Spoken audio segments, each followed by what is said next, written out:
साबिक वज़ीर-ए-आज़म इमरान खान की रिहाई के लिए बैनुल-अक़वामी सतह पर आवाज़ उठाई गई है। इस मरतबा ये आवाज़ किसने उठाई है और शहबाज हुकूमत के लिए क्यों परेशानी का बायस बन रही है, इस हवाले से तफसीलात आज आपके साथ शेयर करेंगे। दूसरी जानिब मुस्लिम लीग नून के ज़वाल की बड़ी निशानियां भी ज़ाहिर होने लगी हैं। इस खबर को भी आज की वीडियो का हिस्सा बनाएंगे और साथ ही पाकिस्तान तहरीक इंसाफ की बात भी करेंगे। PTI अब मायूसी, उलझन और शदीद परेशानी का शिकार नजर आती है। हुकूमत के साथ अमली तौर पर मुज़ाकरात की कोशिश नाकाम होने के बाद पार्टी अब मफाहिमत की राह छोड़कर मज़ाहिमत का रास्ता इख्तियार करने पर मजबूर हो चुकी है। पाकिस्तान तहरीक इंसाफ अब एहतिजाजी तहरीक शुरू करने जा रही है। इस हवाले से भी खबर को आज आपके साथ शेयर करेंगे। मैं हूं सहरिश खान, मेरे यूट्यूब चैनल पर आप सबको खुशामदीद। सबसे पहले इसी हवाले से बात कर लेते हैं जो कि पाकिस्तान तहरीक इंसाफ के हवाले से है। हुकूमत के साथ मुज़ाकरात का मामला महज बातों की हद तक महदूद नज़र आता है। TV चैनल्स के ऊपर सियासी बयानात के अंदर नज़र आता है, लेकिन अमली तौर पर कुछ भी नहीं है। दूसरी जानिब हुकूमत खुद मुकम्मल तौर पर सुकून में है। मुज़ाकरात की रस्मी दावत देकर एक बार फिर खामोश हो चुकी है। अपोजिशन अलायंस अब बज़ाहिर शदीद परेशान है। पाकिस्तान तहरीक इंसाफ की क़यादत अब ये बात समझ चुकी है कि मफाहिमत के तमाम रास्ते अमली तौर पर बंद हो चुके हैं। बैरिस्टर गौहर ने हाल ही में इस हवाले से एक अहम बयान दिया है। वो कहते हैं कि इस मरतबा इंशाअल्लाह डिले नहीं होगा। हमने अलदातें देख ली हैं, 25 बार हाई कोर्ट और 15 बार सुप्रीम कोर्ट गए हैं। बैरिस्टर गौहर मजीद ये कहते हैं कि पार्लियामान में आवाज़ दबाई गई। हमने इमरान खान के विजन के मुताबिक आइन और कानून की बालादस्ती के लिए सियासी हल तलाश करने की भरपूर कोशिश की, लेकिन दूसरी तरफ से सिर्फ ज़ुबानी जमा खर्च ही रहा। मजीद वो कहते हैं कि इसलिए अब हम रुकेंगे नहीं, इस बार हमारा अंदाज मुख्तलिफ होगा। बैरिस्टर गौहर की बात करें तो बैरिस्टर गौहर पाकिस्तान तहरीक इंसाफ के अंदर वो शख्सियत हैं जो कि मफाहिमती ग्रुप से ताल्लुक़ रखते हैं। पाकिस्तान तहरीक इंसाफ के अंदर जब ग्रुपिंग की बात की जाती है तो एक मफाहिमती ग्रुप और एक मज़ाहमती ग्रुप नज़र आता है। मफाहिमती ग्रुप जिसको लीड करने वाले बैरिस्टर गौहर हैं और चाहते हैं कि मामलात जो हैं मुफाहिमत और मुज़ाकरात के ज़रिए हल हों, इस्टेब्लिशमेंट के भी करीब समझे जाते हैं। कहा जाता है कि इमरान खान या बुशरा बीबी के हवाले से, पार्टी के हवाले से कोई भी मामलात होते हैं, बातचीत होती है, तो ऊपर वालों से बैरिस्टर गौहर के ज़रिए ही बातचीत की जाती है। तो दूसरी जानिब बैरिस्टर गौहर जो मुफाहिमत और मुज़ाकरात के हवाले से हमेशा से पुरयकीन रहते थे, पुरएतमाद रहते थे, अब इस बयान के ज़रिए मायूसी की इंतहा पर नज़र आते हैं। बैरिस्टर गौहर के हालिया बयानात से वाज़ेह हो रहा है कि अब पाकिस्तान तहरीक इंसाफ मफाहिमत के बजाय एहतिजाज की तरफ जाने पर मजबूर हो चुकी है। कहा जा रहा है कि मज़ाहिमत और एहतिजाज के अलावा अब कोई और रास्ता नहीं बचा है।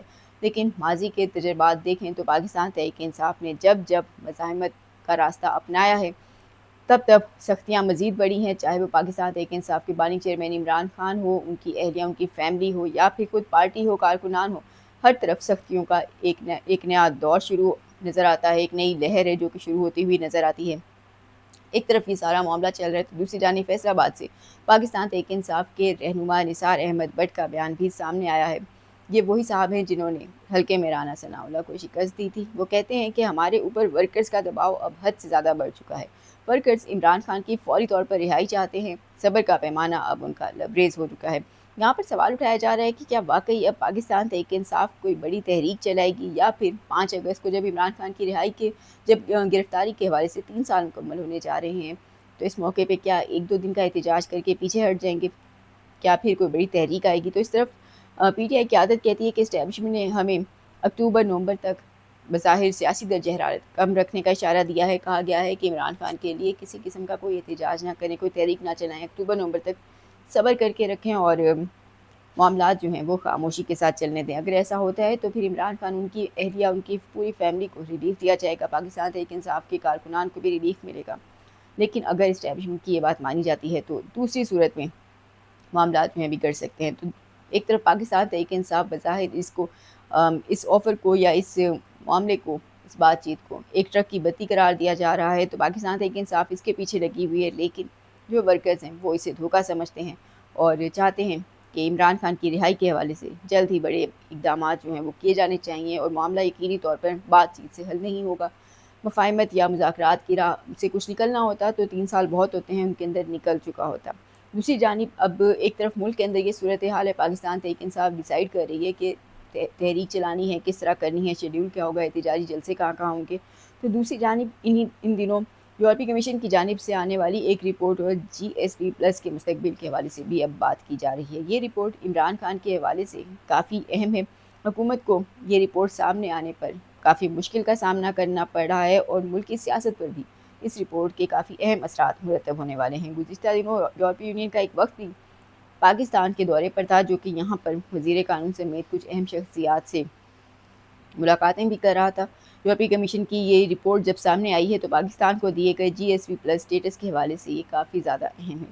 یورپی کمیشن کی رپورٹ میں پاکستان کے لیے کچھ مثبت اور کچھ منفی اشارے دیے گئے ہیں۔ پہلے مثبت اقدامات کی بات کر لیتے ہیں تو رپورٹ میں بعض اقدامات کو سراہا گیا ہے، جیسا کہ اقلیتوں کے قومی کمیشن پر قانون سازی، تشدد کی روک تھام کے قوانین، چائلڈ لیبر کے خاتمے کے حوالے سے اقدامات، ان کے اوپر پاکستانی حکومت کے اقدامات کو سراہا گیا ہے۔ جن نکات پر ان کو کچھ مثبت تاثرات منفی تاثرات ملے ہیں پاکستان کے حوالے سے اس تحفظات کا اظہار رپورٹ میں کیا گیا ہے۔ ان میں پچھلے کچھ عرصے کے اندر سیاسی مخالفین پر بڑی تعداد میں دہشت گردی کی ایف آئی آرز کے ساتھ جو اندراج ہے خاص طور پہ اس کا ذکر کیا گیا ہے۔ ساتھ ہی پھر رپورٹ کے اندر جبری گمشدگیوں کے بڑھتے ہوئے واقعات اور تشویشناک حد تک اس میں جو اضافہ ہوا ہے اس کا بھی ذکر کیا گیا ہے۔ پھر ایسے کیسز جو عدالتوں تک پہنچتے نہیں اور اس سے پہلے ہی انصاف کے نام پہ گولیاں چل جاتی ہیں، قتل ہو جاتے ہیں، تو ماورائے عدالت قتل کے اوپر بھی ان کے بڑھتے ہوئے مقدمات کے اوپر بھی بات چیت کی گئی ہے، جبکہ صحافیوں کو درپیش سنگین خطرات اور خاص طور پہ پیکا ایکٹ کے منفی استعمال کا بھی ذکر کیا گیا ہے۔ اس کے ساتھ ہی سیاسی قیدیوں کا بھی تذکرہ کیا گیا ہے۔ یہ جو حصہ ہے یہ عمران خان کے حوالے سے کافی اہم ہے۔ رپورٹ کے اندر کہا گیا ہے کہ سیاسی حقوق منفی طور پر متاثر ہوئے ہیں، جس کی وجوہات میں عدالتی کارروائیوں کا غلط استعمال، اپوزیشن رہنما اور کارکنان کی گرفتاریاں شامل ہیں، اور انہی گرفتاریوں میں سے ایک سابق وزیر اعظم بھی شامل ہیں، جن کے حوالے سے فیئر ٹرائل، حراستی اور جو حالات ہیں وکلاء اہل خانہ اور پھر طبی سہولیات، کیونکہ عمران خان کی صحت کے حوالے سے بھی تشویشناک خبریں دنیا بھر میں جا چکی ہیں، تو اس کا بھی ذکر کیا گیا ہے کہ سہولیات نہ ملنے پر گہرے تحفظات ہیں۔ یہاں پر عمران خان کا نام لیے بغیر رپورٹ کے اندر عمران خان کو دی گئی سہولیات کے حوالے سے ذکر کیا گیا ہے۔ سیاسی حقوق منفی طور پر متاثر ہوئے ہیں، اس طرح کے الفاظ استعمال کیے گئے ہیں۔